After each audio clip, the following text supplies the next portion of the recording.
రైతుల భూమి హక్కులకు శాపంగా మారిన ధరణి చట్టం రద్దు చేసి దాని స్థానంలో తెలంగాణ రాష్ట్ర ప్రభుత్వం కొత్తగా తీసుకొచ్చిన భూమాత 2024 చట్టం రైతులకు రెవెన్యూ వ్యవస్థకు ఆత్మ బంధువుగా ఉంటుందని తెలంగాణ గ్రామ రెవెన్యూ అధికారులు సంక్షేమ సంఘం రాష్ట్ర అధ్యక్షులు గరికే ఉపేంద్రరావు అన్నారు. కాంగ్రెస్ ప్రభుత్వం ఎన్నికల మేనిఫెస్టోలో రైతులకు ఇచ్చిన హామీ మేరకు ధరణి చట్టాన్ని రద్దు చేసి భూమాత చట్టాన్ని అమలులోకి తీసుకురావడం హర్షించదగ్గ విషయమన్నారు. కేసీఆర్ ప్రభుత్వంలో తీసుకొచ్చిన 2020 ధరణి చట్టంతో అనేక మంది రైతులు తమ భూములపై హక్కులు పొందలేక ఆత్మహత్యలకు పాల్పడ్డారని గరికై ఉపేంద్రరావు గుర్తు చేశారు. తీసుకొచ్చిన చట్టం రైతుల హక్కులకు చట్టబద్ధత కల్పించేలా భూమాత చట్టం పనిచేస్తుందన్నారు. ఇటీవల రాష్ట్ర ప్రభుత్వం ప్రతి గ్రామానికి ఒక జూనియర్ రెవెన్యూ అధికారి ఉండాలన్న ఆశయంతో ముందుకు రావడం రెవెన్యూ అధికారులకు ఒక శుభవార్త అని గరికే ఉపేంద్రరావు అన్నారు. రెవెన్యూ వ్యవస్థ బలోపేతం చేయడానికి కాంగ్రెస్ ప్రభుత్వం తీసుకొచ్చిన భూమాత చట్టం నిబద్ధతగా పనిచేస్తుందని ఆయన అన్నారు. గ్రామ రెవెన్యూ అధికారుల సంక్షేమ సంఘం రాష్ట్ర అధ్యక్షులు గరికే ఉపేంద్రరావుతో మా ఖమ్మం జిల్లా ప్రతినిధి వనం నాగియా ఫేస్ టు ఫేస్. తెలంగాణ రాష్ట్రంలో దాదాపు 70 లక్షల మంది భూ హక్కుదారులుగా ఉన్నటువంటి పరిస్థితుల్లో దాదాపు 70 ఏళ్ల స్వతంత్ర భారతదేశంలో 50 లక్షల మంది కూడా రైతులు భూ హక్కుదారులు తమ హక్కుల సాధన కోసం పోరాటం చేస్తూనే ఉన్నారు. ఈ నేపథ్యంలో 2020లో తెలంగాణ రాష్ట్ర ప్రభుత్వం తీసుకొచ్చినటువంటి ధరణి చట్టంతో రైతులు కొంత అయోమయానికి గురి కావడం జరిగింది. అట్లాగే కాస్తులు ఉన్నటువంటి వారి పేరున హక్కు పత్రాలు రాకపోవడం, భూ యాజమాన్య హక్కులు రాకపోవడంతో వాళ్ళు నేటికి కూడా బాధితులు ఉన్నారు. దాదాపు రాష్ట్రంలో 9 లక్షల మంది కాస్తులో ఉన్నటువంటి హక్కుదారులుగా ఉన్నటువంటి వాళ్ళు సమస్యలు ఎదుర్కొన్నారు. ఈ నేపథ్యంలో తెలంగాణ రాష్ట్రంలో ఇప్పుడు కొత్తగా వచ్చిన కాంగ్రెస్ పార్టీ భూమాత చట్టాన్ని అమల్లోకి తీసుకురావడం కోసం కార్యాచరణ రూపొందించింది. ఈ నేపథ్యంలో అసలు భూమాత చట్టానికి సంబంధించి రైతులు ఏ విధంగా వాళ్ళకి న్యాయం జరగనుంది, దీనికి సంబంధించి ప్రధానంగా రెవెన్యూ వ్యవస్థకి ఏ విధంగా వెన్నుదన్నుగా ఉంది, భూ హక్కులు ఏ విధంగా వారికి సంక్రమించనున్నాయి, భూమాత చట్టంలో ఉన్నటువంటి లాభాలేంటి, అట్లాగే ధరణిలో ఉన్నటువంటి నష్టాలేంటో తెలియజేసేందుకు మనతో పాటు విఆర్ఓల సంక్షేమ సంఘం రాష్ట్ర అధ్యక్షులు గరిక ఉపేంద్ర గారు మనతో పాటు ఉన్నారు. వారిని అడిగి తెలుసుకుందాం. సార్ నమస్తే ఉపేంద్ర గారు. మీకు 121 జీవోతోటి ఒక కలంపోటుతోటి విఆర్ఓ వ్యవస్థ రెవెన్యూ వ్యవస్థ మొత్తం కూడా మీది రద్దయిపోయి మీరు చాలా ఆవేదనలో నిరాశలో మీరు కొట్టుమిడతారు, అనేక విధాలుగా మీరు ఆందోళన చేపడుతున్నారు. ఇప్పుడు ఆ చట్టాన్ని మళ్ళీ పునరుద్ధరించే భాగంగా ఇప్పుడు తెలంగాణ రాష్ట్రంలో భూమాత చట్టాన్ని భూ యాజమాన్య హక్కులకు సంబంధించి ఒక తీసుకురాబోతుందని మీరు హర్షం వ్యక్తం చేస్తున్నారు. అసలు భూమాత చట్టానికి ధరణి చట్టానికి ఉన్న సమస్య తేడా ఏంటి? భూమాత చట్టాన్ని మీరు ఏ విధంగా స్వాగతిస్తున్నారు?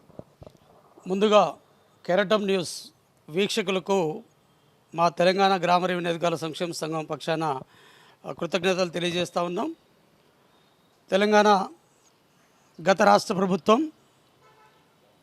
దుర్మార్గపు ధరణి చట్టాన్ని ప్రవేశపెట్టి ఈ రాష్ట్రంలో 70 లక్షల మంది రైతాంగం ఉంటే అందులో 50 లక్షల మంది ఇంకా భూ హక్కుల కోసం తిరుగుతూ అనేక రకాలుగా ఇబ్బంది పడినటువంటి పరిస్థితి ఉన్నది.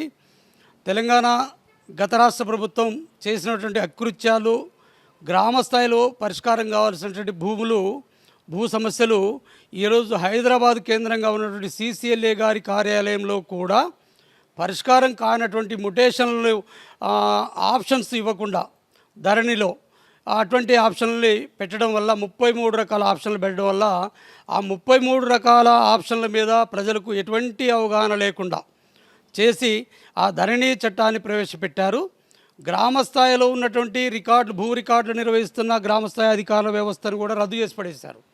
కానీ ఆ రద్దు చేశారు కానీ ప్రత్యామ్నాయం ఏవి చూపించకపోవడం వల్ల సన్నకారు చిన్నకారు రైతులే కాదు, హరిజన గిరిజనులే కాదు, మధ్యతరగతి రైతులు కూడా మరి వారికి ఉన్న చారడి భూమి కోసం హైదరాబాద్ లెవెల్లో తిరగాలి అంటే ఈరోజు తెలంగాణ రాష్ట్రంలో ఉన్నటువంటి ప్రతి భూ యజమాని కావచ్చు, ప్రజలు కావచ్చు, తన యొక్క ప్రాణం కంటే చారడి భూమికే ఎక్కువగా విలువిస్తున్నారు ఈ తెలంగాణ రాష్ట్ర ప్రభుత్వంలో. మరి అట్లాంటి పరిస్థితుల్లో భూ లెక్కలు సైంటిఫిక్గా శాస్త్రీయ పద్ధతిలో నిర్వహించాల్సినటువంటి ప్రభుత్వం ఉన్న శాస్త్రీయంగా పనిచేస్తున్నటువంటి అధికారులని రద్దు చేసి పడేసి ఒక మన ధరణి చట్టాన్ని తీసుకొచ్చి కేవలం రికార్డు మాత్రం వెరిఫై చేసి ఎటువంటి ఫీల్డ్ వెరిఫికేషన్ చేయకుండా మరి తహసీల్దార్ కేంద్రంగా తహసీల్దార్కి ఎగ్జిక్యూటివ్ పవర్స్ ఉంటాయి, ఫీల్డ్ వెరిఫికేషన్ చేసే అధికారం ఉంటాయి, అన్నీ తీసివేసి కేవలం కుర్చీకి పరిమితం చేసి కార్యాలయానికి పరిమితం చేసి ఈ ఎటువంటి తప్పులు భూమి లేకపోయినా పాస్బుక్ వచ్చి ఉంటే ఆ పాస్బుక్ని మళ్ళీ వేరే వాళ్ళకి ఆ భూమి లేనటువంటి పాస్బుక్ ద్వారా వేరే వాళ్ళకి అమ్ముకొని వాళ్ళకు ముటేషన్ చేసే అధికారం మాత్రమే ఆ ధరణి చట్టంలో ప్రవేశపెట్టారు.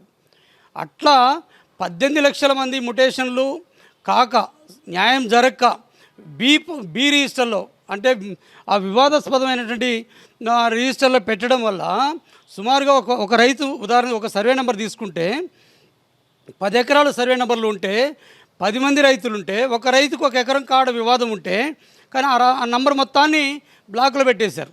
అంటే మిగతా జెన్యున్గా ఉన్నటువంటి 9 మంది రైతులు కూడా 9 ఎకరాలు కూడా వివాదాస్పదం కావడం వల్ల వారు కూడా ఎటువంటి ప్రభుత్వం నుంచి హక్కులు పొందలేకపోవడం, వారందరూ కూడా 18 లక్షల మంది ఈ రాష్ట్రంలో సంవత్సరాలుగా తిరుగుతూ మరి కాళ్ళు అరిగేలాగా తిరిగినప్పటికి కూడా న్యాయం జరగకపోవడం వల్ల, అట్లాగే ఈ రాష్ట్రంలో కాస్తు కాలం అనేది తీసేయడం వల్ల ధరణి చట్టం ద్వారా తీసేయడం వల్ల దగ్గర 4 నుంచి 5 దశాబ్దాలుగా భూమిని సేద్యం చేసుకొని అనుభవిస్తున్న సన్నకారు చిన్నకారు రైతులు, హరిజనులు, గిరిజనులు, పేదలు ఎవరైతే ఉన్నారో, బడుగు బలహీన వర్గాలు ఎవరైతే ఉన్నారో ఆ కాస్తు కాలం తీసేయడం వల్ల ఎప్పుడైతే 4-5 దశాబ్దాల క్రితం భూమిని కోల్పోయి అమ్ముకొని పోయినటువంటి రైతులకు మళ్ళీ పట్టాదారు పాస్బుక్లు, ఈ ఎలక్ట్రానిక్ పట్టాదారు పాస్బుక్లు ఇవ్వడం జరిగింది.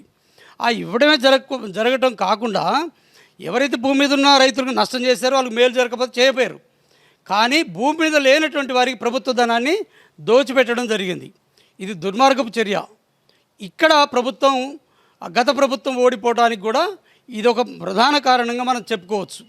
కానీ ఎటువంటి పరిస్థితుల్లో రెవెన్యూ వ్యవస్థ ప్రజల యొక్క అభద్రతా భావనలు ఉన్నప్పుడు, న్యాచురల్ కెలామిటీస్ వచ్చినప్పుడు, మరి జరగని సంఘటనలు జరిగినప్పుడు రెవెన్యూ డిపార్ట్మెంటు అప్రమత్తమై బాసరిగా నిలిచేటువంటి డిపార్ట్మెంట్ని అస్తవ్యస్తం చేసినటువంటి పరిస్థితిలో ఈరోజు ధరణి అనే ఒక మోసకారి వ్యవస్థను తీసుకొచ్చి ప్రభుత్వ భూములు మొత్తం కూడా అన్యాక్రాంతమైనవి, ఆ విధంగా దోచుకోవటమే కాకుండా ఈరోజు అట్లా మరి ఈ రాష్ట్రంలో అస్తవ్యస్తమైన పరిపాలన తీసుకురావడం వల్ల సామాన్య ప్రజలు చాలా ఇబ్బందులు ఎదుర్కొన్నారు. ఆ ఇబ్బందులన్నీ మరి ప్రభుత్వం తర్వాత వాళ్ళకు వచ్చినటువంటి అవకాశాన్ని దృష్టిలో పెట్టుకొని ఓట్ల రూపంలో వాళ్ళ కసిని తీర్చుకున్నారు. ఆ దుర్మార్గ పాలనకి అంతం పలికించారు. ఈరోజు ప్రజలు కలగన్నటువంటి ప్రజాపాలనని వాళ్ళు తెచ్చుకున్నారు. వెంటనే ఈ నూతన ప్రభుత్వం కూడా చాలా వారు ఇచ్చినటువంటి హామీల దృష్టిలో పెట్టుకొని ప్రజలకు మేలు చేసే క్రమంలో సమస్త ప్రజలకు, సమస్త రైతాంగానికి మేలు చేసే కార్యక్రమాలు తీసుకునే దాని భాగంలోనే ఈరోజు భూమాత చట్టాన్ని తీసుకురావడం జరిగింది. అందుకే మేము నూతన గవర్నమెంట్కి కూడా హృదయపూర్వకంగా స్వాగతం పలకటమే కాకుండా వారికి ధన్యవాదాలు కూడా తెలియజేస్తున్నాం. ఎందుకంటే ఈ రాష్ట్రం భూముల మీద భూ ద్వారా వస్తున్నటువంటి ఫలసాయాల మీద మనం బతుకుతున్నటువంటి వాళ్ళం. ఈరోజు భూమికి అత్యంత ప్రాధాన్యత ఇస్తున్నటువంటి పల్లెలు ఈరోజు సస్యశ్యామలంగా ఉన్నాయి. ఆ రకమైన నిర్ణయాలు తీసుకోవడం వల్ల ప్రజల్లో కూడా ప్రభుత్వానికి మంచి ఖ్యాతి పెరిగింది. వారిప్పుడు ఆచరణలోకి వచ్చేసి ఈ భూమాత చట్టం ద్వారా ఈరోజు ప్రజలకు ముందుకు పోవడం వల్ల చాలా సంతోషకరంగా ఉన్నారు. ఈ భూమాత చట్టానికి ధరణి కూడా కొన్ని కంపారిజన్స్ మీ దృష్టికి తీసుకురాదలుచుకున్నాను. ప్రధానంగా ఈరోజు గ్రామ కంటాలు అంటే గ్రామంలో ఉన్నటువంటి ఆ గృహాల సముదాయంతో ఉన్నటువంటి దాన్ని గ్రామకంఠం అంటాం. ఆ గ్రామ కట్టాల్లో ఉన్నటువంటి భూముల్ని కూడా ఎక్కడ రికార్డింగ్ అధికారం ఈ ధరణిలో లేదు. కానీ ఆ రికార్డ్ చేసే అధికారం ఈ నూతనంగా ప్రవేశపెట్టినటువంటి భూమాత చట్టంలోకి నేటి గవర్నమెంట్ తీసుకొచ్చింది. అది చాలా హర్షించదగినటువంటి పరిణామం. అట్లాగే పార్ట్ బి కేసులు, వివాదాస్పదమైనటువంటి కేసులు 18 లక్షల మంది పరిష్కారం కాక ధరణిలో ఎటువంటి ఆప్షన్ లేక సంవత్సరాలుగా తిరిగి ప్రభుత్వం నుంచి వస్తున్నటువంటి ఫలాన్ని అందుకోలేక ఈరోజు చాలామంది సూసైడ్ చేసుకున్నారు, బలవన్మరణం చెందారు. ఇది చాలా శోచనీయం. పాలకులు ఎప్పుడు కూడా ప్రజల యొక్క రక్షణ కోసం, ప్రజల యొక్క హక్కుల పరిరక్షణ కోసం పనిచేయాలి. కానీ ధరణి మాత్రం ప్రజల్ని బలవన్మరణం చెందడానికే కాదు, వాళ్ళ హక్కులను సైతం కాలరాసినటువంటి పరిస్థితి. కానీ ఇప్పుడు నేడు వచ్చినటువంటి భూమాత చట్టంలో అవన్నీ కూడా పరిష్కారం చేసే అవకాశాలు ఇక్కడ కల్పించారు. ఈరోజు 1948 చట్టం ద్వారా వాళ్ళు కొన్ని సెక్షన్లు కూడా ఇచ్చారు. ఆ సెక్షన్ల ప్రకారం విచారణ చేసి వాళ్ళకి తప్పకుండా వాళ్ళందరూ న్యాయం చేసేదానికి పట్టాదారు పాస్ పుస్తకాలు ఇచ్చేదానికి ఇక్కడ అవకాశం కల్పించారు. అది ఈరోజు రేవంత్ రెడ్డి గారికి, రెవెన్యూ మినిస్టర్ గారికి, డిప్యూటీ సీఎం గారికి, రాష్ట్ర మంత్రివర్గం మొత్తానికి కూడా మేము హృదయంతో వారికి స్వాగతం పలుకుతా ఉన్నాం. వారికి రాష్ట్ర ప్రజల పక్షాన కూడా వారికి ధన్యవాదాలు తెలియజేస్తా ఉన్నాం. చాలా పెద్ద అంశం ఇది. ఒక్క రైతు ప్రాణం కోల్పోయినా కూడా తీసుకురాలేని పరిస్థితి. కానీ ఈరోజు 18 లక్షల మంది కుటుంబాలు ఎంతో అభద్రతలకు లోనైతే వారందరూ కూడా భద్రత గెలిచినటువంటి రేవంత్ రెడ్డి గారి ప్రభుత్వానికి మా సంఘం పక్షాన కృతజ్ఞతలు తెలియజేస్తా ఉన్నాం. అట్లాగే ముటేషన్స్ చేసే అవకాశం ఈరోజు లేకుండే కానీ ఈరోజు ఆ ముటేషన్లు విచారణలో వాస్తవికతని తీసుకొని వారికి ముటేషన్స్ చేసే అవకాశం ఇప్పుడు నూతనంగా వచ్చినట్టు భూమాత చట్టంలో అది ప్రవేశపెట్టారు. చాలా హర్షించదగినటువంటి పరిణామం. అట్లాగే 6 సవరణలకు అక్కడ అవకాశం లేదు ఏది ధరణిలో, కానీ ఇందులో మాత్రం ఒక అవకాశం ఇచ్చారు. చాలా సంతోషకరమైనటువంటి అంశం అది. అట్లాగే సాదా బైనామా కేసులు 9 లక్షలు ఉన్నాయని చెప్పాం. 9 లక్షల మంది రైతులు కూడా పేద రైతులు, వాళ్ళందరూ కూడా ఇందులో భూమాతలో చాలా బ్రహ్మాండమైనటువంటి అవకాశం ఇచ్చారు. అవకాశమే కాదు, వారి కుటుంబానికి ఒక సామాజిక భద్రతను కూడా కల్పించినటువంటి హక్కులు కల్పించినటువంటి పరిస్థితి మనం చూస్తూ ఉన్నాం. అట్లాగే ఇంకా రక్షిత కౌలుదారి చట్టం, అట్లాగే ఇనాందారి కౌలుదారి చట్టం, అట్లాగే అసైన్మెంట్దారులకి ముటేషన్ చేసే అవకాశం ఇందులో లేకుండే ధరణిలో. కానీ ఇప్పుడు అదంతా విశాల హృదయంతో రాష్ట్ర ప్రభుత్వం ఆలోచన చేసి ఇటువంటి సన్నకారు చిన్నకారు రైతులకి ఆ అవకాశాన్ని భూమాతలో ఇచ్చారు. అది కూడా ప్రభుత్వానికి చాలా కృతజ్ఞతలు తెలియజేస్తా ఉన్నాం. అట్లాగే తప్పుడు ముటేషన్లు భూమి లేకపోయినా కూడా, లేదంటే రికార్డులో కంప్యూటర్లో టెక్నికల్ ప్రాబ్లమ్స్ తోటే ఒకరి భూమి ఒకరు పడవచ్చు, హెచ్చు తగ్గులు పడవచ్చు, పేర్లు తప్పులు పడవచ్చు. ఇట్లాంటి అవకాశాలు కూడా లేకుండా ఉన్నటువంటి సందర్భంలో చాలామంది రైతులు ఇబ్బంది పడుతూ ఉన్నారు. కానీ వారందరికీ కూడా ఇందులో అవకాశం ఇచ్చారు భూమాతలో. కాబట్టి ఇక్కడ కూడా మేము ప్రభుత్వానికి చాలా స్వాగతం పలుకుతాను. ఈ భూమాత చట్టాన్ని అద్భుతమైన చట్టంగా మేము పరిగణిస్తూ ఉన్నాం. అట్లాగే ఇంకా అనేక రకాల చర్యలు ఈ చట్టం ద్వారా ప్రభుత్వానికి ప్రజలకు మేలు జరిగే చర్యలు ఈ ప్రభుత్వం తీసుకొచ్చింది. అట్లాగే రిజిస్ట్రేషన్ చేసుకుంటేనే దీనికి చేసుకున్న వారికి మాత్రమే ఒక పాస్బుక్ మాత్రమే ఇచ్చారు, ఎలక్ట్రానిక్ పట్టాదారు పాస్బుక్ మాత్రమే ధరణిలో ఇచ్చారు. కానీ ఈ భూమాత చట్టంలో ఎలక్ట్రానిక్ పట్టాదారు పాస్బుక్తో పాటు టైటిల్ కూడా ఇస్తున్నారు. గతంలో ఉన్నటువంటి 6R చట్ట ప్రకారం 1971 కావచ్చు, 89 కావచ్చు, వాటి ప్రకారం ఇక్కడ టైటిల్ డీడ్ కూడా ఇస్తున్నారు. అంటే భూ హక్కులకి సంబంధించినటువంటి అంశం అది, చాలా విలువైనటువంటిది టైటిల్ డీడ్ అనేది. గతంలో టైటిల్ డీడ్ ఉంటేనే బ్యాంకుల్లో రుణాలు ఇచ్చేది, తాకట్టు పెట్టుకునేది, ఆ ఫెసిలిటీ ఉండేది. అట్లాంటి ఫెసిలిటీని కూడా మరి ఈరోజు కల్పించడం జరిగింది. అట్లాగే ల్యాండ్ పార్సిల్ యూనిక్ నంబరు అక్కడ ఉండేది కాదు, కానీ ఇక్కడ మాత్రం తప్పకుండా గ్రామం, అట్లాగే మండలం, జిల్లా, అట్లాగే రైతుకు ఉన్నటువంటి ఖాతా నెంబర్తో కలిపి ఒక యూనిట్ నెంబరు, ఆధార్ నెంబర్ని ఎంక్లోజ్ చేసి ఈరోజు అది ఇవ్వడం జరుగుతూ ఉంది. ఈరోజు దీనికి ఇటువంటి మంచి అవకాశం. ఒక గ్రామంలో అనేక సర్వే నెంబర్లు ఉంటే ఆ యూనిక్ నెంబర్ ద్వారా అవన్నీ ఒక దగ్గరకు వచ్చేసి మొత్తం ఆ రైతుకి ఎంత భూమి ఉంది అనేది, ఎన్ని సర్వే నెంబర్లు ఉంది, ఎంత ఎక్స్టెంట్ ఉంది అనేది కూడా చెప్పడానికి ఆ రోజు ఈ భూమాత చట్టంలో ఆ ఫెసిలిటీ కూడా కల్పించారు. అట్లాగే సబ్ డివిజన్, ఒక సర్వే నెంబరు 10 ఎకరాలు ఉంటే దాన్ని 10 సబ్ డివిజన్లు చేసుకునే అవకాశం, 10 మంది రైతులు తీసుకునే అవకాశం ఇందులో లేకుండే ధరణిలో. కానీ ఇప్పుడు ఈ భూమాత చట్టంలో 10 సబ్ డివిజన్లు చేసుకోవచ్చు, అవసరమైతే 20 సబ్ డివిజన్లు చేసుకోవచ్చు. 20 మంది రైతులకు కూడా పట్టాదారు పాస్బుక్లు ఇచ్చే ఫెసిలిటీని ఈ భూమాత చట్టంలో తీసుకురావడం అనేది హర్షించదగిన పరిణామం. పూర్తిగా రైతుల శ్రేయస్సుని దృష్టిలో పెట్టుకొని 100% ఫేవర్గా రైతులకు ఫేవర్గా ఈ చట్టాన్ని రూపకల్పన చేశారు. అది చాలా విలువైనటువంటిది. అట్లాగే రిజిస్ట్రేషన్ డాక్యుమెంటు LRUP పాస్బుక్ ఉంటేనే ఈపీపీ ఇచ్చారు. కానీ ఇప్పుడు ఈరోజు రిజిస్ట్రేషన్ డాక్యుమెంట్ ఉంటే పట్టాదారు పాస్బుక్తో పాటు టైటిల్ డీడ్ కూడా ఇస్తూ ఉన్నారు, ఖాతా నెంబర్ కూడా ఇస్తూ ఉన్నారు. దానికి చాలా సంతోషకరం. అట్లాగే అప్పీల్ అనేది చాలా విలువైనటువంటిది. కానీ ఎటువంటి వివాదం ఉన్నా అప్పీల్ చేసుకునే అధికారం మాత్రం ఎక్కడా లేకుండా దొరల పరిపాలనని ఇక్కడ తలపించే విధంగా, ఒక మోనార్కిజం పరిపాలనని తలపించే విధంగా ఈరోజు ఈ ప్రజాస్వామ్యాన్ని కూని చేస్తున్న విధానంలో ఇదొక నిర్ణయంగా మనం చెప్పవచ్చు. ప్రజలకు ఏదన్నా దరఖాస్తు చేసుకునే అధికారం కానీ, వాళ్ళకు జరిగిన నష్టాన్ని చెప్పుకునే అధికారం కానీ ఎక్కడా లేకుండా ఈ ధరణి చట్టంలో ప్రవేశపెట్టారు. కానీ ఈ ప్రజాస్వామ్యయుతంగా ఈరోజు భారతదేశానికి స్వాతంత్రం తెచ్చినటువంటి ఘనత ఈరోజు సమస్త ప్రజలకు అందే విధంగా, ఈ ప్రజాస్వామ్యాన్ని కాపాడే విధంగా ఈరోజు అప్పీల్ చేసుకునే దానికి తహసీల్దార్కు, ఆర్డీఓకు, జాయింట్ కలెక్టర్కు ఈరోజు ఆ పవర్స్ని కల్పిస్తూ భూమాత చట్టంలో ప్రధానంగా అవకాశం కల్పించినందుకు ప్రభుత్వానికి సదా హృదయపూర్వకంగా మేము వినమ్రంగా కూడా కృతజ్ఞతలు తెలియజేస్తా ఉన్నాం. ప్రభుత్వం ఇప్పుడు తాజాగా తీసుకొస్తున్న భూమాత చట్టంలో ఒక కీలకమైనటువంటి ఒక సమాచారం అందించింది. ఏది ప్రతి గ్రామానికి ఒక జూనియర్ రెవెన్యూ అధికారిని కేటాయిస్తామని చెప్పి. దీనికి సంబంధించి ఒక రెవెన్యూ అసోసియేషన్ రాష్ట్ర అధ్యక్షులుగా రెవెన్యూ అధికారుల సంక్షేమ సంఘం రాష్ట్ర అధ్యక్షులుగా మీరు దీన్ని ఏ విధంగా స్వాగతిస్తున్నారు? మీ అభిప్రాయం ఏంటి? యూనియన్ చాలా మంచి క్వశ్చన్ వేశారు.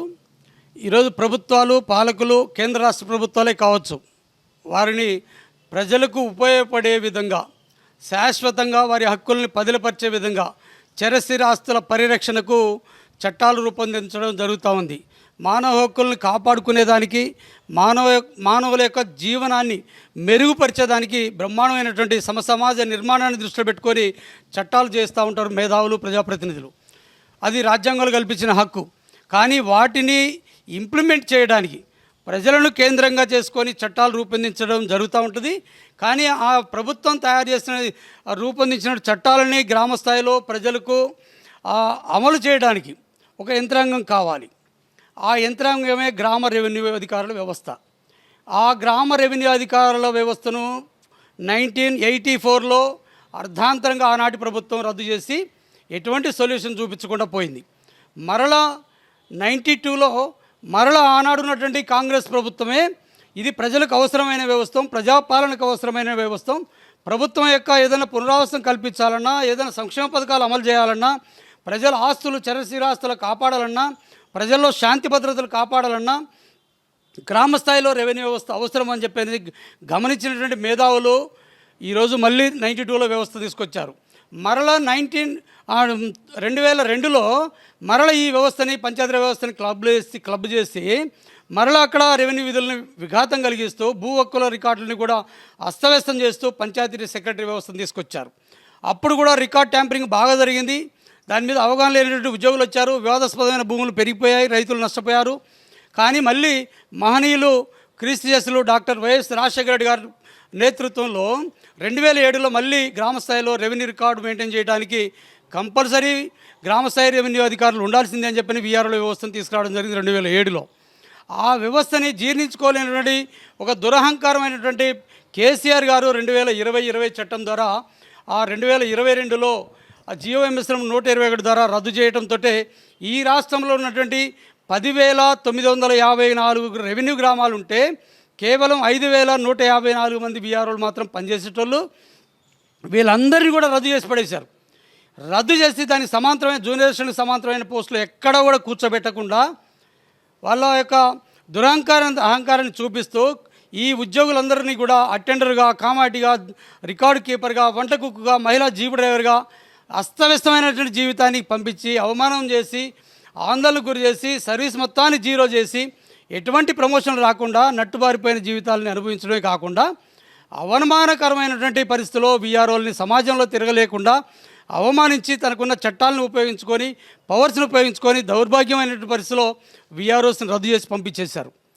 కానీ ఈనాడు ప్రజాహృదయం కలిగినటువంటి ఫ్రెండ్లీ ఎంప్లాయీ గవర్నమెంట్ అయినటువంటి ప్రజల సమస్యలనే పరిష్కారమే ధ్యేయంగా ఈరోజు గ్రామ స్థాయిలో ఒక పరిపాలన యంత్రాంగం ఉండాలని ఒక దృఢ సంకల్పంతో ఈరోజు ప్రభుత్వం మళ్ళీ జూనియర్ రెవెన్యూ ఆఫీసర్ అనే పదాన్ని తీసుకొచ్చి తప్పకుండా ఒక అనుభవం కలిగినటువంటి వారిని ప్రభుత్వంపై ఎటువంటి ఆర్థిక భారం పడకుండా గతంలో అపారమైనటువంటి అనుభవాలు చట్టాల మీద, రెవెన్యూ చట్టాల మీద ఉండటమే కాకుండా CPC, CRPC, Indian evidence act, revenue పరంగా 1, 2, 3, 4 రెవెన్యూ టెస్టులు ఉత్తీర్ణులు కావటం, అట్లాగే ప్రతి సర్వే నెంబర్ని ఐడెంటిఫై చేయాలి. ఆ సర్వే నెంబర్లో రైతు ఏం పంట వేసాడు, గంజాయి వేసాడా, వరి వేసాడా, ఏ పంట వేసాడు, పంటల యొక్క వివరాలు తీసుకోవడం. ఈ భారతదేశానికి పంటలు, ఆహారం ఎంత కావాలి, ఎంత పండుతుంది అనే లెక్కలు తీయడానికి కూడా గ్రామ స్థాయిలో వీఆర్ఓ ప్రతి సర్వే నెంబర్ని ఫీల్డ్లో ఐడెంటిఫై చేసి ఆ భూమి మీద ఏం పంట పండుతుందని కూడా చూసి రికార్డ్ చేసి ప్రభుత్వానికి చక్కటి రిపోర్ట్స్ ఇస్తూ ఉండేవాళ్ళు. అట్లాంటి వ్యవస్థను మళ్ళీ తీసుకురావడానికి ఈ నూతన గవర్నమెంటు మరి JRA రూపంలో మళ్ళీ తీసుకొస్తున్నందుకు మేము సదా ప్రభుత్వానికి హృదయపూర్వకంగా కృతజ్ఞతలు తెలియజేస్తూ ఉన్నాం. ఈరోజు మాకు ఎంతో అనుభవం ఉంది. అనుభవంతో పాటు ఈ చట్టాల మీద పరిపూర్ణమైన అవగాహన ఉంది. 1971 యాక్ట్ కావచ్చు, ROR యాక్ట్ కావచ్చు, 89 ROR యాక్ట్ కావచ్చు, వీటన్నిటి మీద మేము దశాబ్దాలుగా పనిచేస్తూ వస్తూ ఉన్నాం. కాబట్టి ఇప్పుడు ప్రభుత్వం తీసుకొస్తున్నటువంటి చట్టాలు అయితే 100% గ్రామాల్లో ఇంప్లిమెంట్ చేస్తాం. గ్రామాల్లో ప్రజా సమస్యల పరిష్కారమే ధ్యేయంగా పనిచేస్తూ ప్రజల యొక్క తలలో నాలుగులాగా వ్యవహరించడమే కాకుండా ప్రజా దైనందిన జీవితంలో వారి యొక్క సేవల్ని మేము అద్భుతంగా చేస్తూ ప్రజలకు అండగా నిలుస్తాం, గ్రామాల్లో ఉంటామని చెప్పేసి ప్రభుత్వానికి మరొకసారి కృతజ్ఞతలు తెలియజేస్తున్నాను.